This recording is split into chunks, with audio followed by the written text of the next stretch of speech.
some really crazy stuff started happening. The first thing that happened when I moved down here and started writing weird stuff, like epic westerns so that Willie could do duets with me, on epic westerns. These artists that I had always, sort of iconized, I grew up listening to, started to call my publisher and record a lot of the material, the older material that I'd written that nobody had seemed to pay any attention to, right? So one of the first cuts that I got when I moved here, the first year, was Alabama was putting out a brand new album. It was called Alabama and Friends, and they had 8 songs. It was their old hits from their old catalog, and they were singing their old hits with new artists, like Jason Aldean and all that stuff. But on this album release, they had 8 of those big hits from the Big Hits, Greatest Hits collection. And then they had 2 brand new songs. They wanted to release 2 original brand new songs. And one of them was mine. And I thought, wow, that's pretty cool, right? So not quite. The thing about those old artists, it's as much as you love them, radio doesn't really play them much anymore. But I didn't care because I was in Texas now. And so anyway, I got a call from their old producer. They decided to team up with their old producer, a fellow by the name of Harold Shedd, and they were going to record a brand new album, this Greatest Hits, Alabama and Friends. And Harold called me up, and he's a really soft-spoken cat and a really nice guy. And he said, "Hey Tony, I'd love to record that song. Randy Owen just loves your song on your." Called That's How I Was Raised. Your publisher pitched me that song, and I just thought it was fantastic. He said, but the thing is, why hasn't anyone recorded that? And I said, well, somebody has. And he said, well, who was it? And I said, well, nobody big. Like I did. Like back in... He said, oh, no. I know that one. I love that song. You did a great job. He was trying to save, So I said, but you know what? I would love for Randy to record this. So he did, and it was the first tune when he went out. Randy and the Alabama boys went out and debuted their new album at the Ryman at the Grand Ole Opry, and they sang my song first, right? And there were the huge cheers from the crowd, and I was thinking, man, is he going to mention my name? No. Okay, that's okay. But anyway, that one is available it's on iTunes and the other streaming services. It's the That's How I Was Raised by Randy Owen, but it's the live Ryman Auditorium version of it, and I guess this is my version.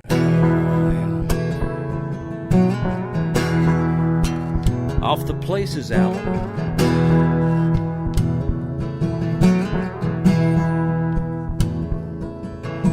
You give more than you take, you mend more than you break. That's how I was raised.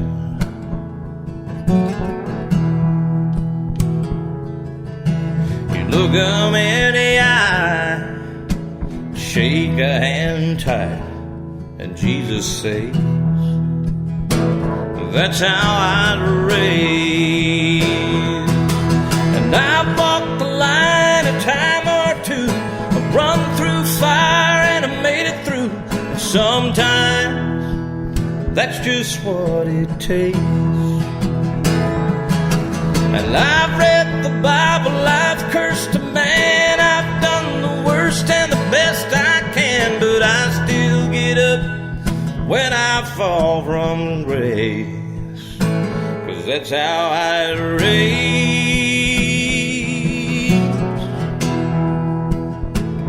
That's how I was raised.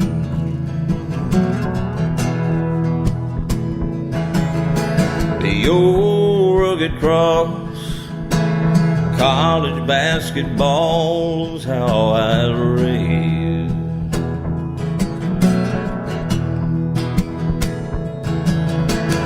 Working in the fields, I prayer before the meal, for heaven's sake.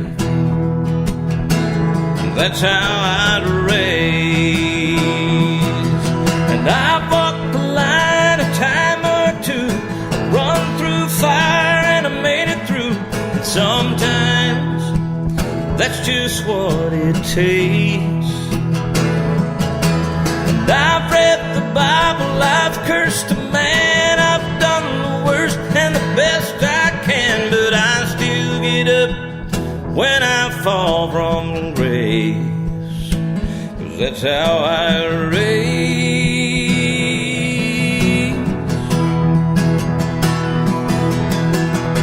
And we're only human when it comes right down to who we are.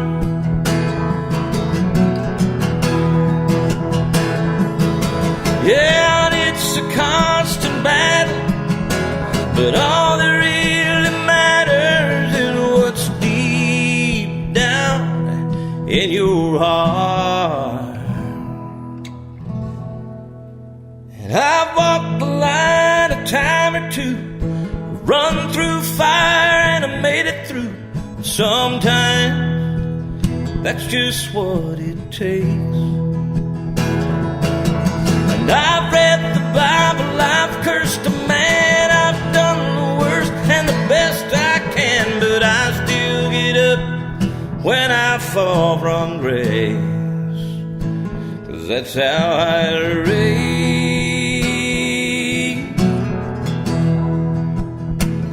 That's how I raise.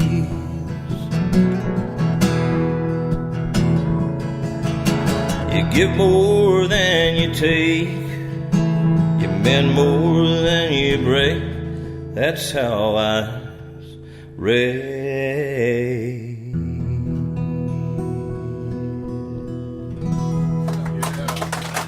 Woo! Thank y'all.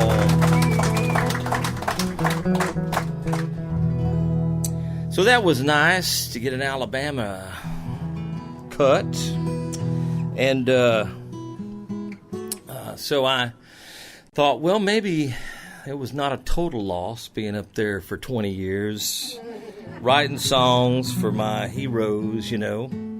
And I still go back and forth to Nashville. I went back to Nashville quite a few more times.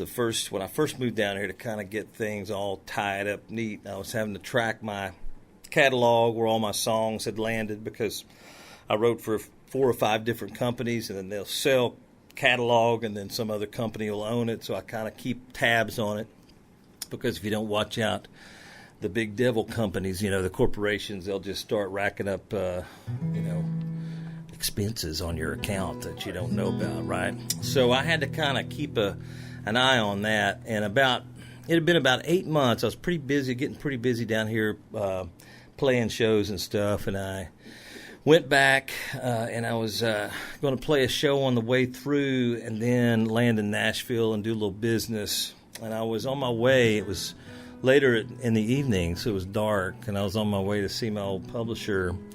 Now, I had been away for 8 or 9 months from the town, from Nashville, right? So I was driving back, and I knew I was on I-40. So I thought, I know I must be on the right interstate here, but nothing looks familiar to me, right? So I had to call my old friend Eddie, who was going to meet me downtown at the old publishing house. I said, man, I kind of feel a little embarrassed by this, but I don't know where I am.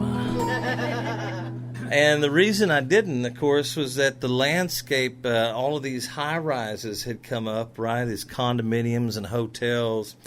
And I was used to Music Row being just a bunch of little houses along this 18th Avenue, 16th Avenue. That's where all the labels were. That's where all the publishing houses. Well, those are all gone by the time I get back, right? And it's just big, high-rise buildings. And so Eddie sends me a drop pin, which I thought I wasn't going to have because I only worked there for about 20 years, so I should have known my way around, right?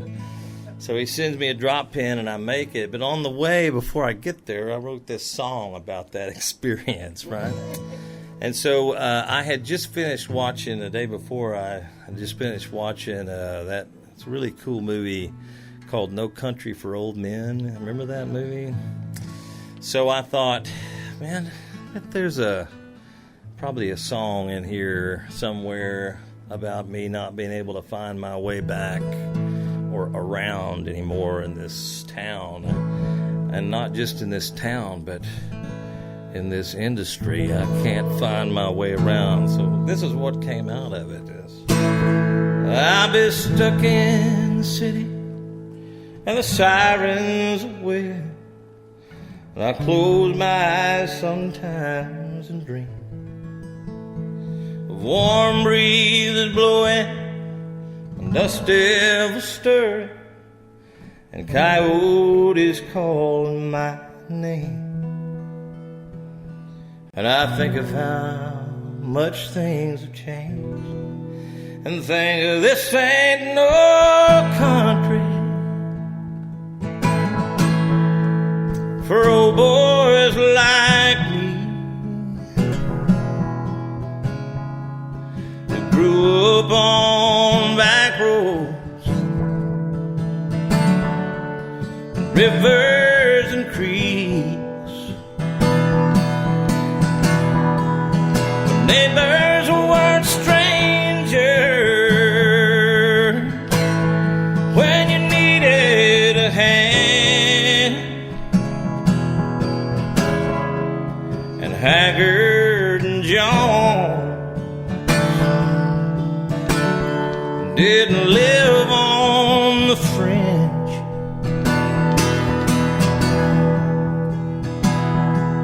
When cowboys drank whiskey and movies weren't filthy, and reality wasn't TV. No, this ain't no country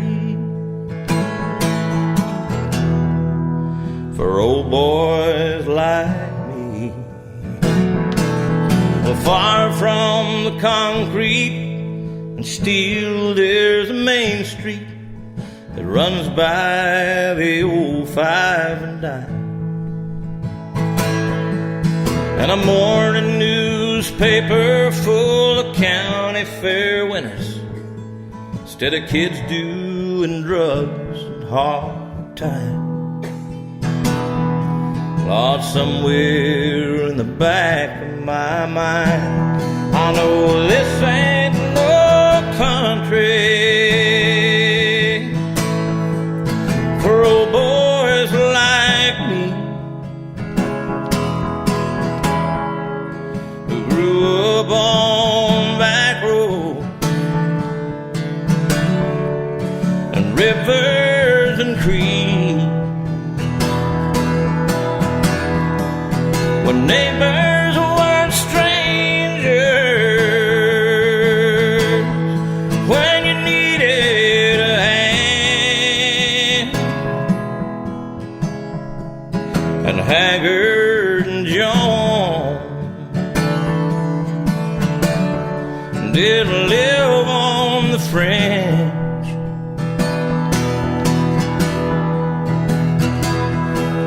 When cowboys drank whiskey and movies weren't filthy and reality wasn't TV. Now this ain't no country for old boys like me. Not for old boys like me.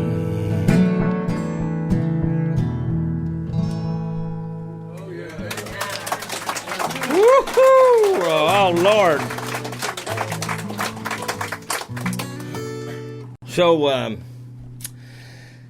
So those kinds of tunes, I guess, I don't know.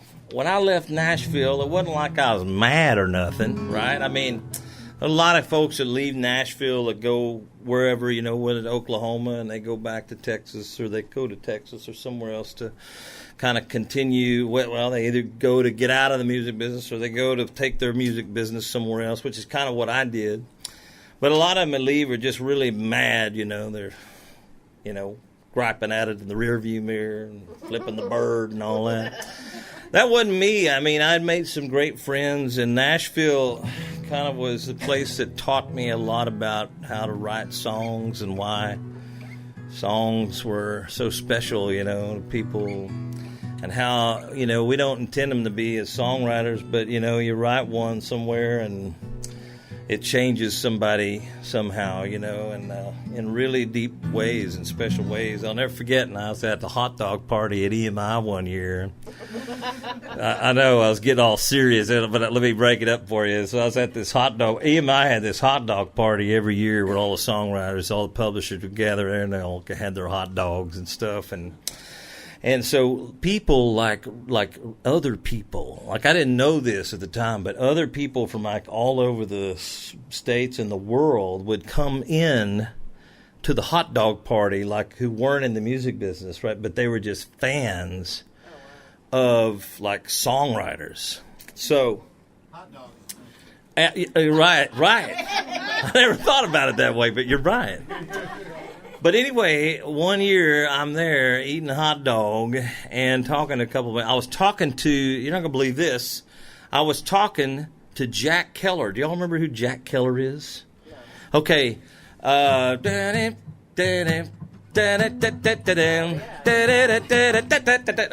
Bewitched, right? I mean, that's the Jack Keller, right?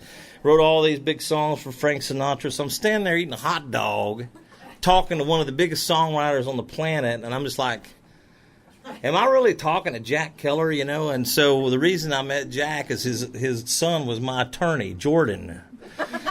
And he introduced me to his dad. And I'm like, wow, man, your dad's Jack Keller. He's like, yeah, I know. Yeah. I decided to be an attorney instead, right? So Jack was telling me all these stories about L.A., about New York and the Brill Building, where he started out and all that. I got to tell you all that sometime. It's really crazy. But I was eating this hot dog, and some lady came up, and I felt really awkward about what happened afterwards. But she says, hey, you're Tony Ramey. And I was like, do I know you? I thought it was an old friend or something, right? Yeah. And I said, well, hey, how you doing? I mean, you probably don't know me, but I tell you, something to write home about. Craig Morgan's that big song by Craig Morgan was one of my favorite songs ever, And I was like, you knew I was on? You knew I wrote that? She's like, oh yeah, like I follow all of your music. And I'm like, at this moment, I'm starting to get a little creeped out by it, right? Because I'm eating this hot dog. She's talking to me about songs, and here stands Jack Keller, who's written some of the biggest, So the only thing that could come out of my mouth at that moment was, do you remember Bewitched, right? She's like, oh, yeah, how are you, So anyway, I wound up doing a lot of vocals demos for Jack, and he would hire me for demos to sing stuff for him. And it was only 2 or 3 weeks, not to put a damper on it, but 3 weeks before Jack passed away. They called his son, his attorney, he was his son, right? And they were getting ready to put out Bewitched, the movie. And Jack was telling me during a vocal session, that he's like, that's the great thing about songs. You never know when the yacht's going to come around. It could be years later, right? 50 years. So I've held on to that, But anyway, it was kind of a weird thing, but I don't know how we got on hot dogs. But here's the deal. Once I realized that town, like Nashville, I'd made some great friends there and had been trained by some of the greatest songwriters, of all time that were right there in Nashville, the likes of John Schweers and all that kind of stuff. So when I moved down here, it was like I wasn't like mad at Nashville. It just changed. The industry changed. It's different. It's another scene now. But I started to get these songs recorded. And so I was looking here, and not long after the deal with Alabama, I had a friend of mine text me and say, "Hey man, congratulations on your Mo Bandy cut." I'm like, Mo Bandy? Is he still around? Because I love Mo Bandy, right? Well, anyway, he had recorded one of my songs. I didn't even know about it, like that same year. And what's crazy is that I kind of stole it from him like 40 years ago, right? So, because I always loved this song. Remember that song, Bandy the Rodeo Clown? That was his big, big hit, worldwide hit. And I always loved that song. And one day a friend of mine came in and was like, "Hey man, let's write a rodeo song." I mean, those never do anything, but I just love them. And I said, you know what? I heard Mo Bandy's tune, the Rodeo Clown, on this morning. I said, there's a line in that bridge that just knocks me out, man. And I can't believe nobody's written a song based on that line. And the line of the bridge in the Mo Bandy song is, that gal broke a whole lot more than this old cowboy's bones. That's the bridge. And I've always thought, man, that's a great idea. So I told my buddy Si, I said, man, let's write that. Let's call it Broken Bones. Well, here it is, 30 years later, or 40 years since his hit was like back in the 70s, right, or 60s. And he's recorded the song, and I'm like, did he know that was like, I wonder if he knew I got that off of him. So it's really weird, but songs and music inspires artists, and then we just kind of cycle it back around so they can record it again. But anyway, he recorded this tune here called Broken Bones. Have you all heard this one? She sees them right up in Reno. Never thinks they'll meet again. Then one night in the short coat, he sees her face up in the stands. They fall in love down in Lufkin, then part ways in Fort Worth. He takes a bruising down in Houston from a bucking bronc and from missing her. And he wakes up every morning with a cowboy's aches and pain, and wonders if the hurt was fair trade for the fame. He used to think that falling was worse than hanging on, till he found out a broken heart don't heal like broken bones. He calls her up from Amarillo. It rings and rings clear to San Antonio.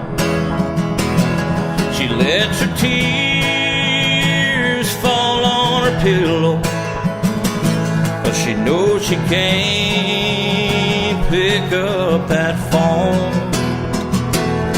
But she'll wake up every morning with her cowboy's aches and pains, and wonder if the hurt was fair trade for his fame. He used to think that falling was worse than hanging on, till he found out a broken heart don't heal like broken bones. As the crowd roars in Laredo, see the bright arena lights, well, his mind goes back to Reno, and he rides and he wakes up every morning, the cowboy aches and pain, and wonders if the hurting was fair trade for his fame. He used to think that falling was worse than hanging on, till he found out a broken heart don't heal. He found out that broken hearts can't heal like broken bones. To see them right up in Reno. So a little rodeo song that I stole from the guy who sang it. I don't know if I should be proud of that or not. My favorite songwriter, well, it's between two people. One would be Bob McDill. And Bob was, and totally different styles. Bob McDill, and probably my second would be, well, I've really got three, I guess. So Bob McDill, Dan Seals, as I grew up, Dan Seals was one of my favorite writers ever, and Jimmy Webb, who got songs recorded across, of course, there's all of these, other Guy Clark and all of these, the Houstonites, who came out of Texas, Chris Christophersons and all this thing. I would be remiss to say that those aren't, I don't put them on a pedestal, but probably, I grew up listening to Jimmy Webb's catalog through Glenn Campbell. And it just knocked me out, when I was really young. And then, of course, the Dan Fogelberg era and all that kind of stuff, I sort of took that, I reached back. I grew up in the 80s, right, when it was the big hair bands and the great big ballads, the rock ballads, I kind of wanted to be a rock singer. Yes, you'll hear that on this record, too, by the way, which is kind of scary. But, yeah, it's really weird. Well, I don't know if I should do that here.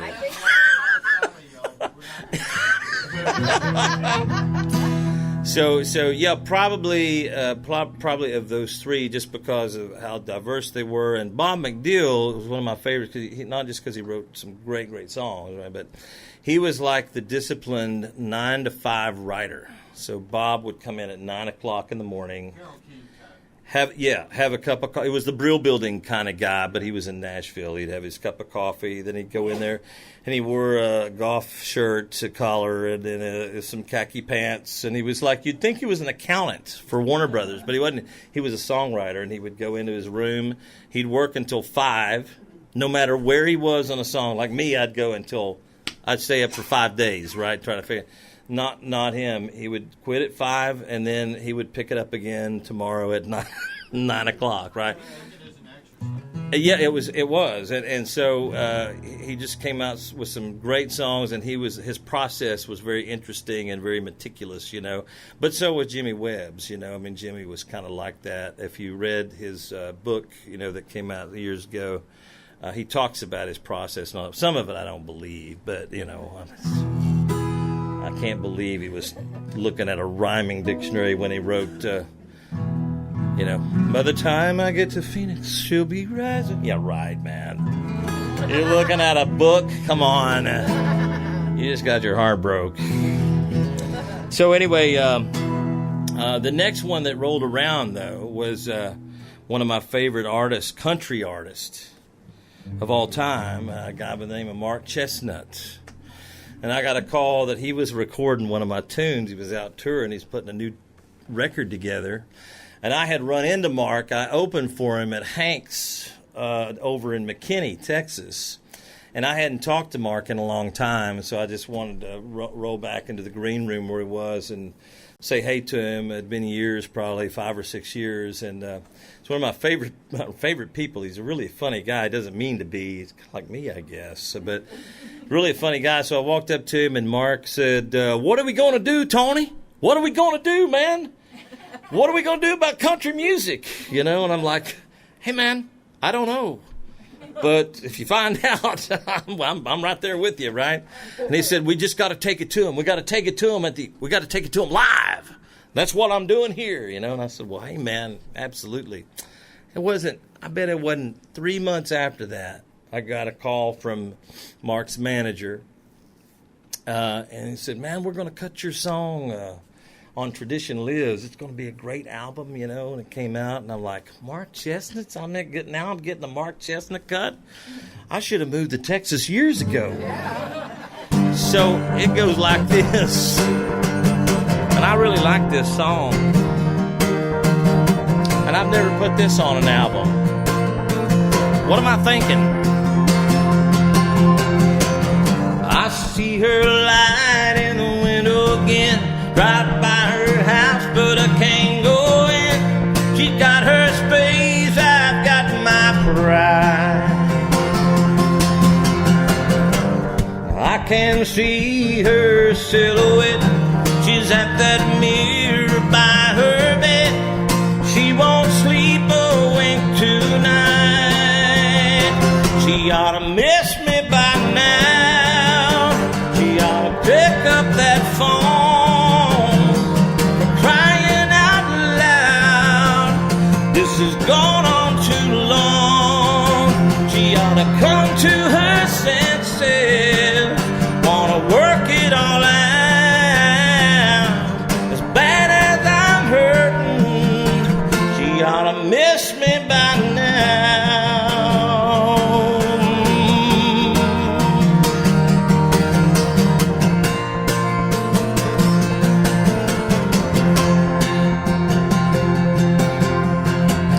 Ain't sent one note to her at all. Ain't sent one single rose at all. Haven't shown up at her door. Don't go to places that she goes. I've moved on for all she knows. That should make her want me more. She ought to miss me by now. She ought to pick up that phone. For crying out loud, this has gone on too long. She ought to come to her senses. Wanna work it all out. As bad as I'm hurting, she ought to miss me by now. As bad as I'm hurting, she ought to miss me by now.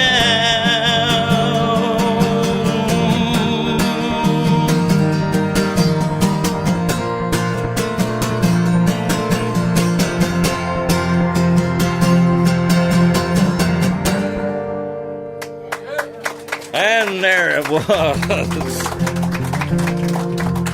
And I had even forgotten about that song, as a matter of fact, until he reminded me of it.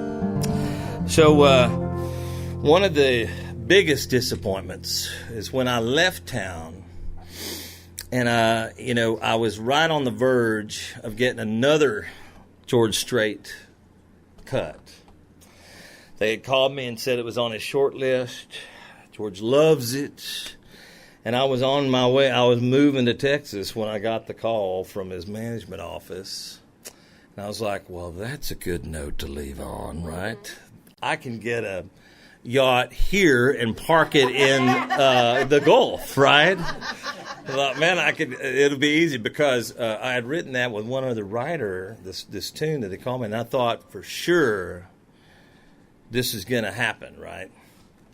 Well, it fell off the cut list when Dean Dillon came to town and played him some crappy song. I don't remember what it was.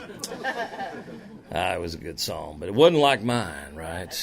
But when I wrote this song, I want y'all to know, when I wrote this song, like, I took on, to make sure he would record it, I took on the persona of George so that he would, he could feel it, right? So I remember telling Roger, I was in the writer, no man, he's got to record it, like, because you can, he's going to move his head to it, man. If you can do that, you're done, right?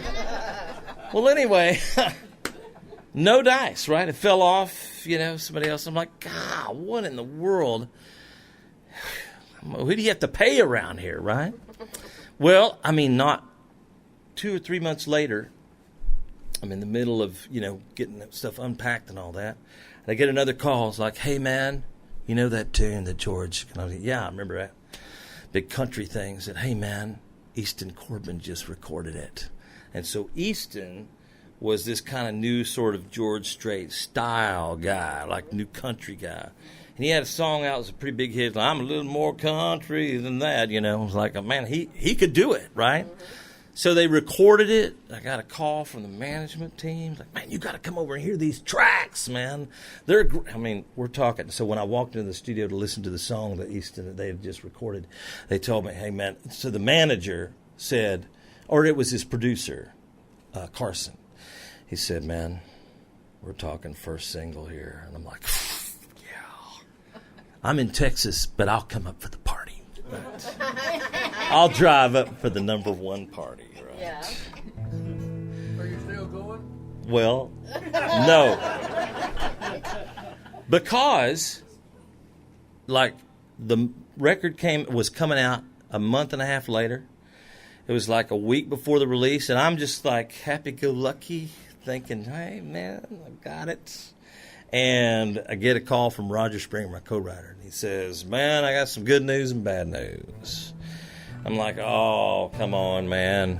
He said, well, I said, give me the bad news. And he said, well, man, Easton, they're not going to record the song. I'm not going to put it on a record. They recorded it already, but they're not going to put it on a record. Didn't make the record. And I'm like, man, what could possibly be good news after that? And he said, well, he cut one of mine Carson songs. That's good news. I'm like, yeah, man, I'm happy for you. Click. So anyway, I couldn't believe it because it was just, this tune was just so right up. I mean, it was like, if I can remember, if you love long enough, and then you shake your head a couple times, right? You change your way of thinking. And you'll never leave a woman crying while you're sitting here drinking. Right? I mean, it was just like right up the... Oh, I can tell you knew that's sitting here hurting. I mean, how could George not shake his head at that one? Right. Right now you got something at home that you think ain't working. He said, I see it in your eyes. You just had your first big fight. You thought the honeymoon would never end. Now you ain't so certain. Well, if you love long enough, well, you change your way of thinking. And you'll never leave a woman crying while you're sitting here drinking.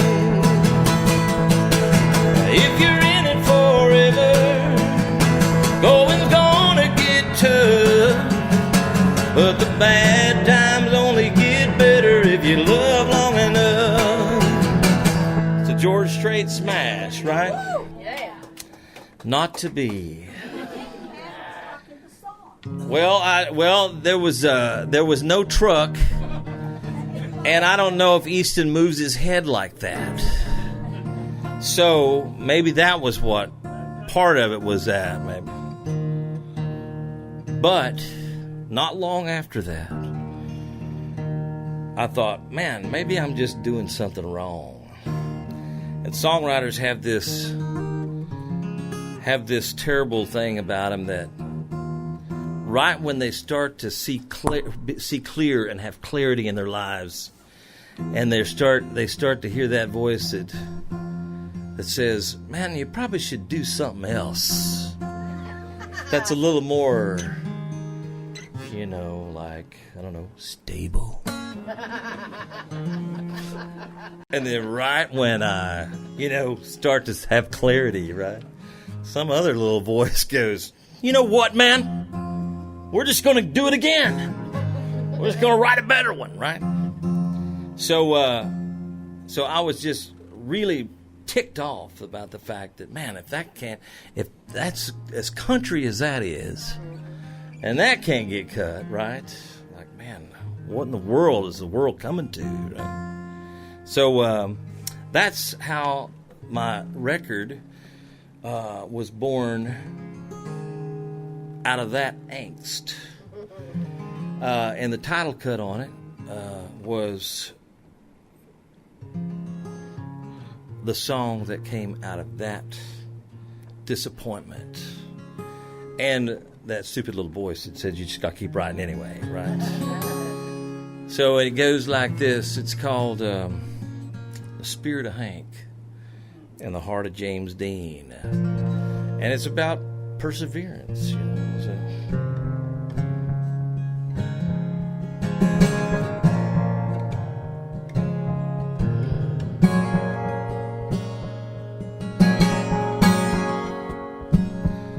Working in the hot sun,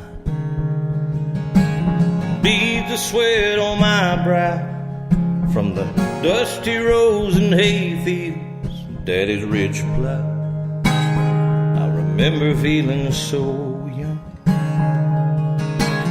turning the radio up, a diehard fan of Jack and Diane Chevy trucks. Well, it didn't take long to figure it out just to where I stand. Somewhere between the left and the right, and just don't give a damn. Spirit of Hank and the heart of James Dean. You keep a hooking at a line if you know what I mean. Believe in the love of John 3:16. Spirit of Hank and the heart of James Dean. Living by the good book, raised by the letters in red, freewheeling fresh off the farm and corn fed. People say I'm old school, I got no more stake in this game. I've been left behind by the changing times, 'cause they won't change. Well, if they don't like the way I think, well, it's fine by me. They can talk that talk while I walk the walk and be who I'm gonna be. Spirit of Hank and the heart of James Dean. Keep a hooking at a line if you know what I mean. Believe in the love of John 3:16. The spirit of Hank and the heart of James Dean. Well, it's a hard road, oh, I know, but you only get one shot. You keep a holding on and rolling on, and you give it all you got. The spirit of Hank and the heart of James Dean. Keep a hooking at a line if you know what I mean. Believe in the love of John 3:16. The spirit of Hank and the heart of James Dean. The spirit of Hank and the heart of James Dean.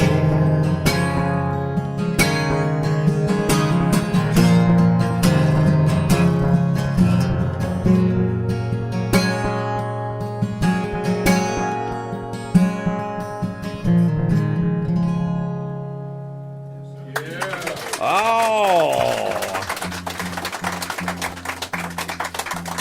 Y'all, is this man good? Oh, you're too kind. Well, it be that there's a little room in the top of this tip jar. So when you come down here to Texas to make a living making music, you kind of have to hit the road and stay on it for as long as you can, right? Play every place you can possibly imagine. So that's what was kind of born out of this idea that I guess I'll have to start working for a living again and playing it. Right. Oh, poor kid. And so this little tune here is one that I I wrote because I was spending most of my time out on the road instead of at home. And of course, that's why I was buying all those e-store Tiffany's products. So I wrote her this song, and I said, you know, you're just going to have to go with me, I guess. Some people got to have the freedom to crave the taste of the open road. Windshields and rear view mirrors, the only world they will ever know.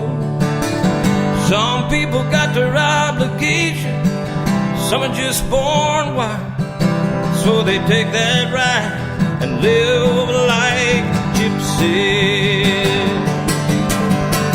Some are driven by the dreams and passions, 6 strings and an old guitar. Some are driven by the thrill of crashing, dangerous curves and broken hearts. You never have no expectations, you take it mile by mile, and that's the way it is when you live like gypsies. Moving on from town to town, never knowing where you're bound, and what's waiting around the bend. Out burning the highways up with mama's prayers and lady luck. You spin your wheels chasing the wind when you live like gypsies.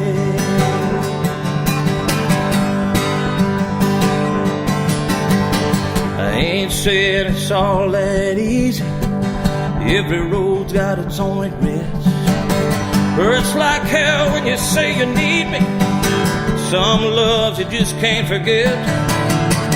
Girl, I guess you just have to see me every once in a while, or you can jump on in. We can live like gypsies. Moving on from town to town, never knowing where you're bound, but waiting around the bend. And out burning the highways up with mama's prayers and lady luck.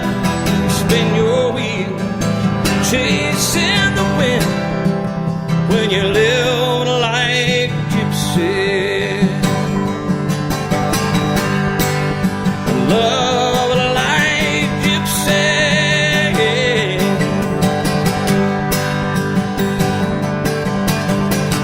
Some people got to have freedom, crave the taste of the open road. Woo! Thank y'all very much. All right, so I got this by request too, but it was already on my list. Another one of those cool things that happened when I moved down here. I got a song recorded by a fellow by the name of Colin Ray. But it was originally recorded on an iPhone in Nashville, Tennessee, at the City Winery during a live performance of an acoustic show by Miranda Lambert. And I had no idea that she had sung the song until a buddy of mine from Canada texted me one morning and woke me up. It was like 8 o'clock in the morning, and he sent me a text, and it said, "Hey, man, congratulations, on the Miranda Lambert thing." And I was like, "Hey, man, what are you talking about?" And he texted me back. He said this. He said, "Only you would have no idea what I'm talking about, right?" And he was absolutely right? Completely oblivious, right? So he said, man, I was reading Rolling Stone this morning, and it's all over everywhere. It's like on TV. It's like, I'm like, dude, I don't know what you're talking about. I said, what is it? And he told me, he says, didn't you wrote a song called Scars, and she sang it last night. And I said, well, man, probably a lot of people have written a song called Scars. Are you sure it's mine? And he said, and he had called me this time, and he said, well, it's your name in Rolling Stone, so I'm assuming it's you, right? And I'm like, okay, man, send me the link. So he sends me the link, right? And I'm looking at it, and there's the lyric, right? Half of the lyric of the song, and it's like, oh, yeah, that's my name. So, yeah, that's mine, right? And Scotty Ray. And so I thought, wow, this could be a yacht, right? Because what was going on was, she had just come out of a divorce with Blake, right? And so that year, she had talked about it during the City Winery performance. That had been a crappy year. This song really meant something to her. She's always loved this song, but it really hasn't meant as much until now. She realizes, how hard life can be at times and blah, blah, blah, blah. And then she sings the song. Somebody records it. It goes viral on YouTube. And then the Entertainment Tonight, picks it up, and they have a, clip of her singing it. And I'm like, wow, this could be really huge, right? So it had already gotten something like 1 million streams after a couple weeks on YouTube. I mean, it was just going viral. So I thought, wow, I mean, even if she doesn't put it on the album, I mean, this could be good. So I called my buddy at my PRO, my collection dude, and I said, hey, man, I'm looking at some boats right now, and so I just kind of wanted to see, what do you think about, this Miranda sang one of my songs at the Singer-Songwriters, and he knew right away. He's like, oh yeah, Tony, I heard all about it, man. Great, congratulations, man, that's awesome, And I said, well, hey, man, like, I guess you know what I'm going to ask. Like, it's all over YouTube, it's everywhere, right? Social media, it's blowing up. And he said, yeah, it's great, man. So hopefully she puts it on an album. I said, well, yeah, I mean, that'd be great. But, I mean, like, if she doesn't, it's still good, right? And he goes, oh, yeah, sure. Yeah, great, man. And I said, so, like, how much do you think that is? 1 million views, And he's like, yeah, well, man, it's not a whole lot. We had to do the best deal we could with those people. I was like, well, I mean, like, what does that mean, man? I said, it's like, are we looking, can you talk ballpark here? Like, can I take a nice fishing trip to Galveston, maybe? I mean, and he said, how many streams has it got so far? How many views? And I said, well, like 1 million. And I said it like, I said it just like that, 1 million.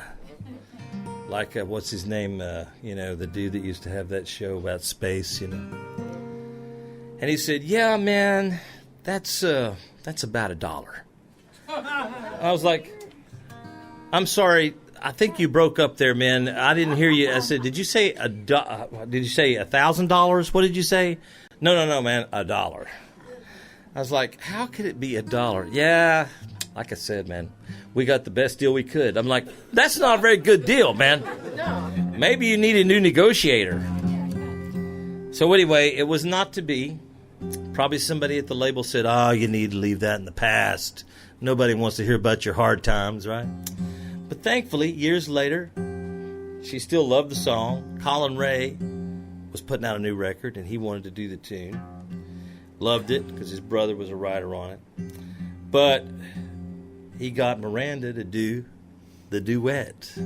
So they put it out about, I guess it's been probably maybe a year and a half ago. And the cool thing is it still doesn't make any money at all. But a lot of people, because I remember Chuck Rhodes, who was over their label, he said that it had already gotten like 700,000 streams just a few weeks in. And I'm like, wow, that's great for you guys. If you all have a party on a yacht, could you invite me? But it's a cool tune, and it's another one that came off my Places album, which really had a good run, you know. So it goes a little something like this. Yeah. Yeah, I turned it off.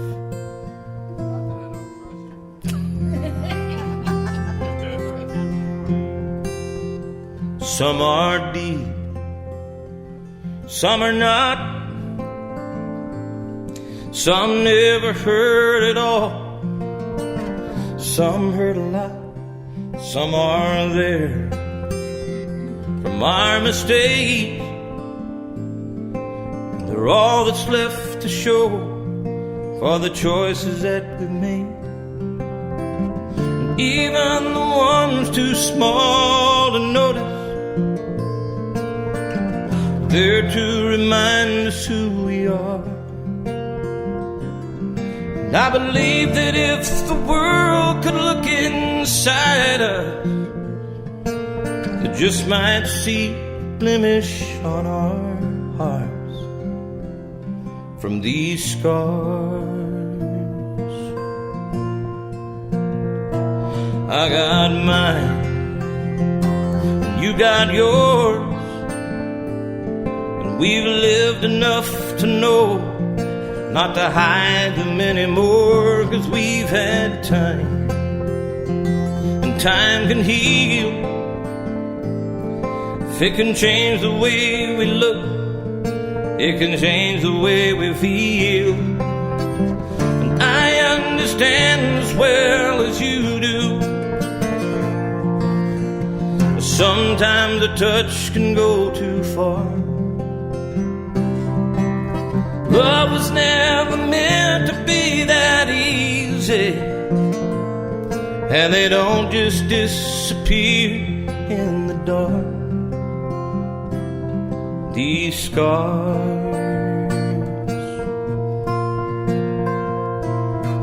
and the pain that I remember is the pain that makes me stronger. I've had to look at life that way,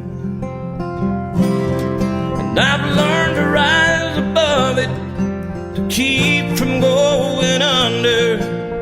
Take it step by step, day by day.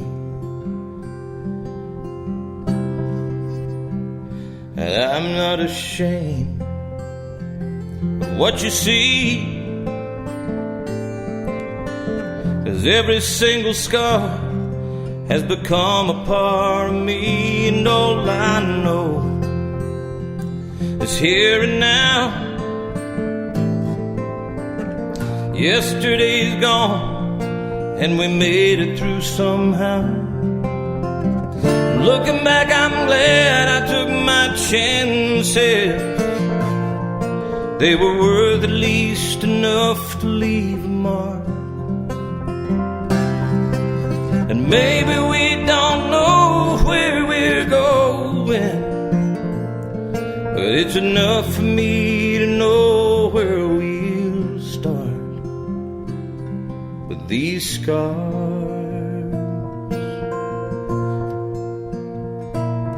These scars.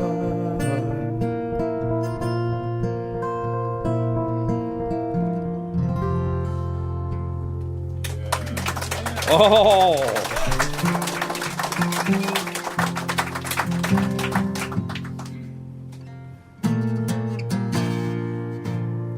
And then came COVID. And then all the artists out there like me were like, well, okay, I guess they're not going to open any venues. We don't have anywhere to play. So I thought, man, maybe this is a good sign. But then there's that voice, you know. I was right in the middle of building a studio. Like, wow, this didn't hit at a good time. Shut down. But I went in there, finished it anyway. Found some scrap wood, and I finished it out. And and I started working on an album.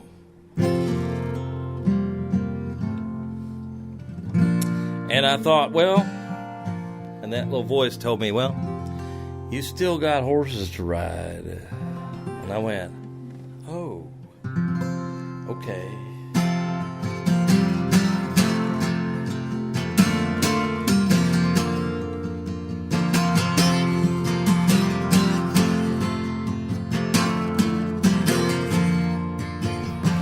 I grew up believing hard work could see it through.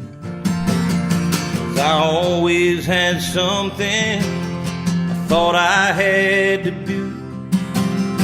And all she ever wanted was me there to hold her. And all I ever told that girl over and over is I got horses to ride, fences to mend.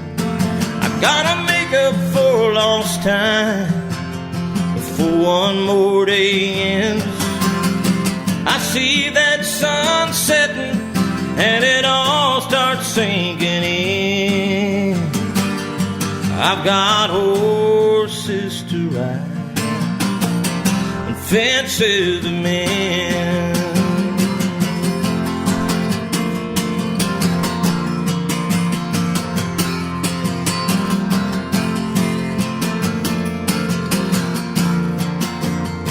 Man, I sure did miss it, and I sure do miss her now. As the echoes of my words fill up this big old empty house, I'm praying it ain't too late. I'm praying she'll forgive me. I know just what I've gotta do. Thank God it finally hit me. I've got horses to ride, fences to mend.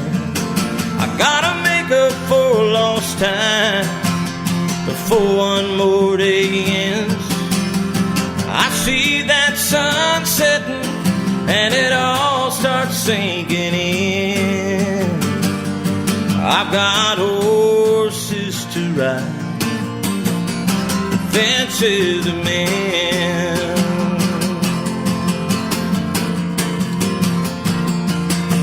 There's a long trail of dust out there. She may be too far gone, but I'll do the best I can to bring her home. I've got horses to ride, fences to mend. I gotta make up for lost time before one more day ends. I see that sun setting and it all starts sinking in. I've got horses to ride, fences to mend.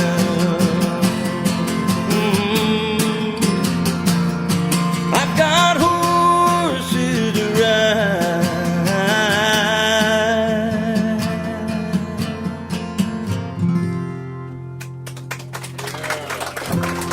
Oh!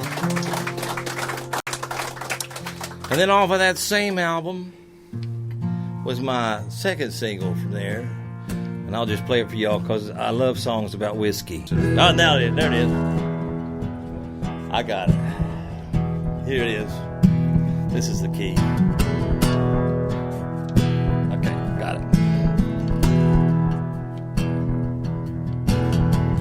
I was born in Lynchburg on a misty mountain morn, way down in the south of Tennessee.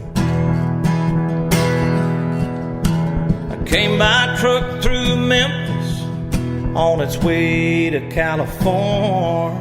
I don't think we've had a chance to meet, so go on, help yourself. I've been put up on this ship for hearts like yours who go through times like these. No, I ain't the devil. Truth is, I don't take sides. The choices that you make ain't my concern. I can fight old flames with fire while I warm you up inside. Even make you numb if you can make it past the burn. That's why I'm famous among fools who never learn. Yes, I'm famous among fools who never learn. Some call me sipping whiskey, some folks call me Jack. Oh, but they all know to call me when they're down. 'Cause I ain't here to judge you, just set me up and throw me back, and I'll be right here beside you every round. But be careful when you pour me, you just might end up empty. There's only so many memories you can drown. No, I ain't the devil. Truth is, I don't take sides. The choices that you make ain't my concern. I can fight old flames with fire while I warm you up inside. Even make you numb if you can make it past the burn. That's why I'm famous among fools who never learn. Yes, I'm famous among fools who never learn.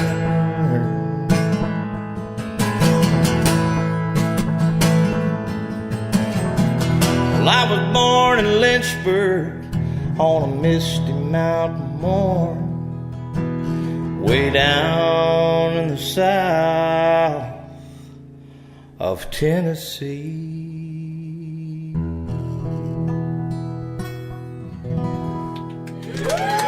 Oh, Lord.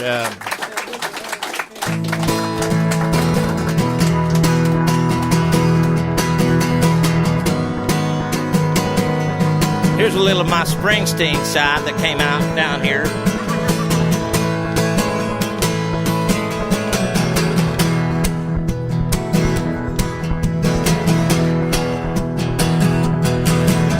Wrapped up in a back seat in the field and parked on the interstate, catching just one last glimpse of that Texas sun, all tangled up in the stars in the middle of the Milky Way. On the dashboard speakers cranking out Born to Run, I said there's 4 lanes of blacktop rolling on out into the night sky.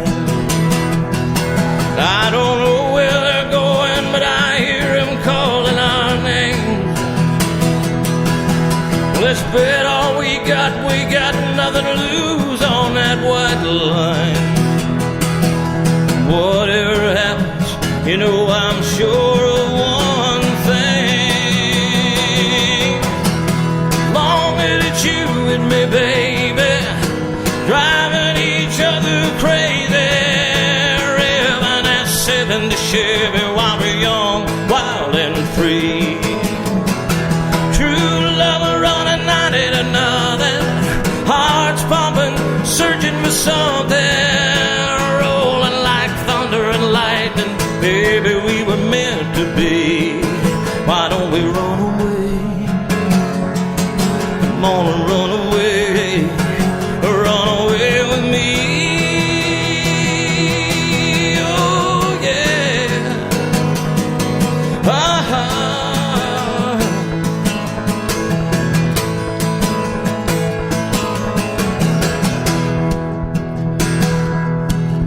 The moon in the rearview mirror and the hum of the highway. We got the wind with the windows and the freedom under our wheels. And I know this old Nova don't fly, but at least we can drive away as fast as these horses will run and see just how good it feels. Longer that you and me, baby, driving each other crazy, revving that 70 Chevy while we're young, wild and free. True love is running 90 to nothing, hearts pumping, searching for something, rolling like thunder and lightning. Baby, we were meant to be. Why don't we run away? Come on and run away. Do you run away? Run away with me. Oh yeah. Ah-ha.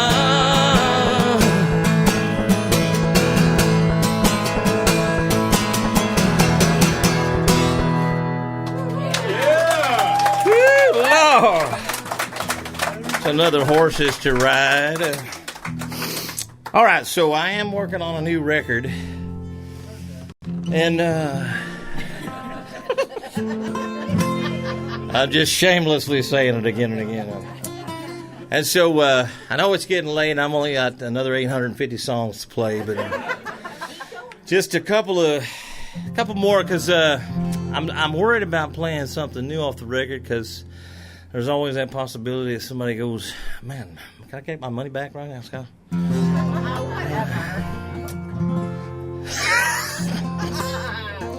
Well, this dude, okay, so like I was saying earlier, you know, this is kind of it's a weird album. I'll just tell you that. I mean, not weird in the sense of like, that's right. So the first few sides, you might go, who is that? Is that T? No, not that. But what happened was, since you asked, I know what you're talking about. But what happened was, I was messing around in the studio late one night in 2021 in the summer, and I just got. I'm kind of since I got a studio, I sort of like one of those studio nerds. I like messing around with, and I buy new stuff. And like, hey, honey, you remember that e-store half price thing you got? I just found a Chris Lord Algae plug-in that I've got to have, and it's on sale. It's like, you don't need another plug-in. You need to be plugged in somewhere. So anyway, I kind of, I was noodling around because I've got some new synth vibe things, and I'm messing around on the piano, and I'm playing some cool, like, synthy stuff, and it's feeling kind of like, ooh, man, I love this stuff, man. I remember cruising along when I was 16. Bryan Adams was on the radio. I was like, golly, man, where are those days, right? So about midnight, after I played myself out, 1 o'clock in the morning, and I was like, well, that's just, I wasted, 4 hours of that, so let me go inside and try to get a good night's sleep. And months and months later, like the end of the fall, way down in the fall that same year, I was about to drag that folder into the empty garbage, the garbage can, and empty it, and I thought, man, I'm going to take a listen to that again. I must be taking those Delta 8s or 9s that I had a few gummy bears that evening, and so I pulled the session up, and I was listening to it. I was like, "Ooh, wow, that's pretty cool." I'd put some electric guitar on, some cool vibey baritone kind of guitar stuff, and it's like, wow, man. And so there was really I had put some mock lyrics in there. The lyrics didn't really mean anything, but I thought, man, this is kind of neat. I think I'll chase this rabbit down the hole here for a while. So lo and behold, another album is born. But I thought, man, this is really too strange for me to put on a record. So what happened was is I went down that road for a little while, and then I made a turn like I did in the 90s, you know. Once I discovered in 1987 and 88, I really started digging into the Haggard, you know, and the Waylon Jennings catalogs and all those old 70s greats, you know, and then I sort of made that, so country music found me, and I kind of went another direction. So that's kind of how this album goes. It's like starts down this weird place where you're like, whoa, wow, that's crazy. What are you doing, Bryan Adams? What are you doing? And then it sort of takes a little turn, you know, and so this is one of those tunes off of this album. Now there's everything from synth rock to country to like balladeer, sort of, you know, I don't know, Guy Clark kind of weird stuff, you know. I don't know. Guy's probably turning over his grave. They're saying that now, but so this is one of the tunes that this is called "Hell to Pay." And let's see if I can remember it, because I haven't played this for. This is the first time I think I've played this song. Let's see if I can pull it off.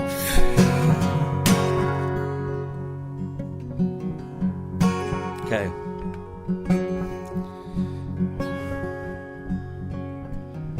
A cigar and a boxcar, going nowhere in particular. Rolling through a rainy Georgia night, and an old and faded number on a matchbook makes me wonder if I should call and let you know that I'm alright.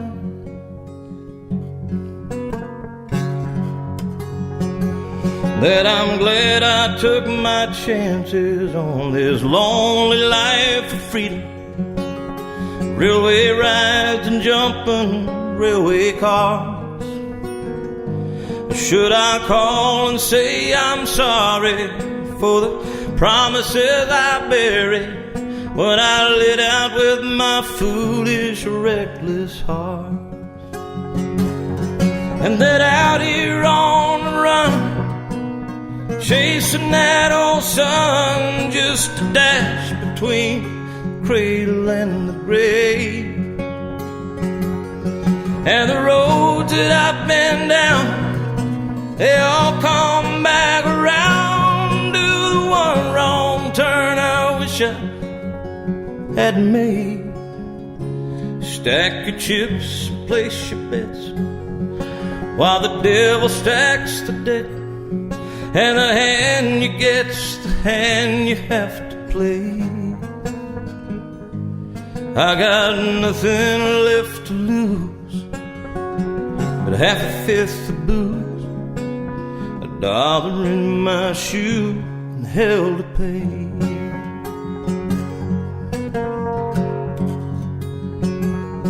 Well, it may get bad tomorrow by the way these clouds are looking. My only saving grace is moving on. Once I see that state line, I'm praying there'll be sunshine, and the rain and these regrets will be long gone. 'Cause out here on the run, chasing that old sun, just a dash between the cradle and the grave. And the roads that I've been down, they've all come back around to the one wrong turn I wish I hadn't made.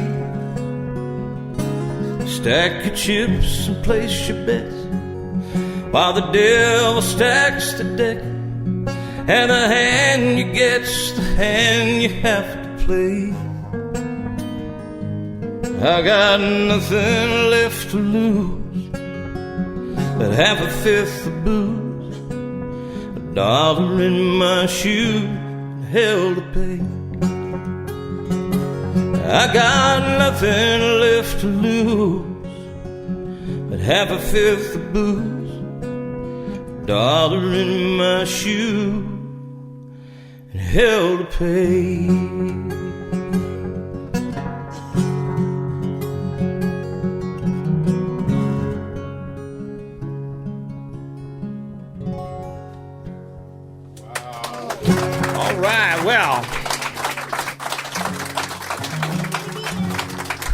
Thank you so much. So, thank you, man. So, at Kyle and Tina's place, when was that? This summer that I came over and played you guys had a some kind of a thing for your. So I was just birthing this tune for this album, and this song is the last song on the record. And since I've tweaked it, and so this is where I ended up, from synthesizers and Bryan Adams to this song here. And I kind of wanted to make sure this was one of the last ones of the evening. Okay. So let me make sure I get this in the right, because the key is very important here. If I overkey myself, it'll be a terrible, terrible thing for all of us. All right, let's see. I can tell as Grandpa turned me on to Hank Williams, Lachlan, and Snow. Dad gave me Waylon, Willie, and Merle on his old Chevy truck radio. And all of my friends were big metal fans, but not much has changed for me. As a matter of fact, the older I get, the more country I'm getting to be. So here's to the real stuff. Mamas and babies, lovers and crazies, working folks making ends meet. Honky-tonk weekends, barbecue chicken, waving the flag 'cause you're free. Oh, and a lifetime of love instead of just giving up and fighting for what you believe. Pearl snaps and long necks. Yeah, the older I get, the more country I'm getting to be. Amen. Well, Lord knows I love rock and roll. Old Seeger, the boss of the Stones. But there's something about that old pedal steel guitar when it cries and moans. Just knowing there's someone who felt like I felt, Lord, sometimes that's all I need. So thank God for box 6, 'cause the older I get, the more country I'm getting to be. Here's to the real stuff. Mamas and babies, lovers and crazies, working folks and making ends meet. Honky-tonk weekends, barbecue chicken, and waving the flag 'cause you're free. Oh, and a lifetime of love instead of just giving up and fighting for what you believe. Pearl snaps along necks. Yeah, the older I get, the more country I'm getting to be. I was always a redneck, but the older I get, the more country I'm getting to be.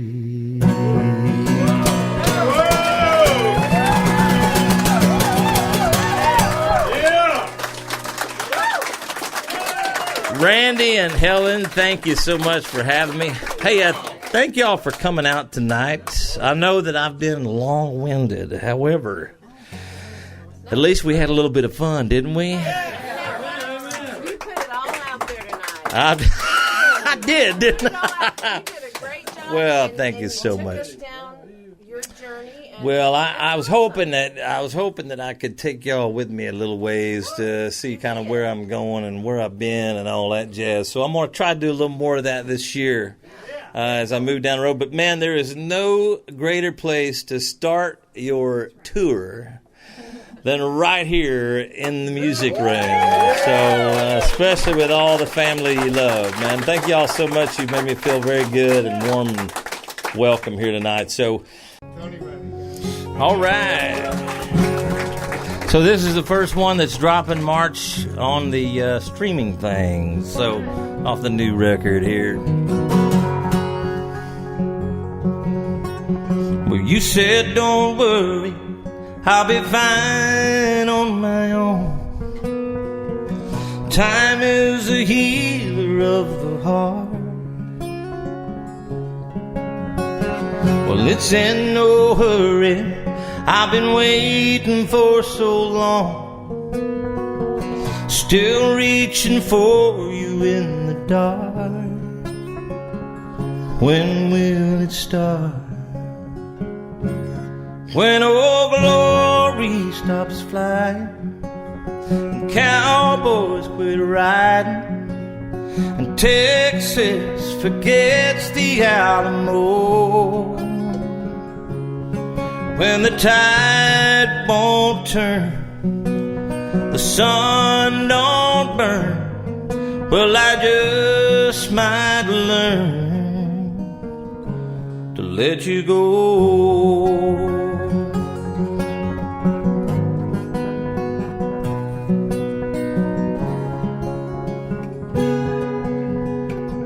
I hear your whisper in a warm, soft southern wind. I see your smile in that big sky, and that starlight glitters the way your eyes did then. Still thinking of you day and night, but I'll be alright. When old glory stops flying and cowboys quit riding and Texas forgets the Alamo. When the tide won't turn, the sun don't burn, well, I just might learn to let you go.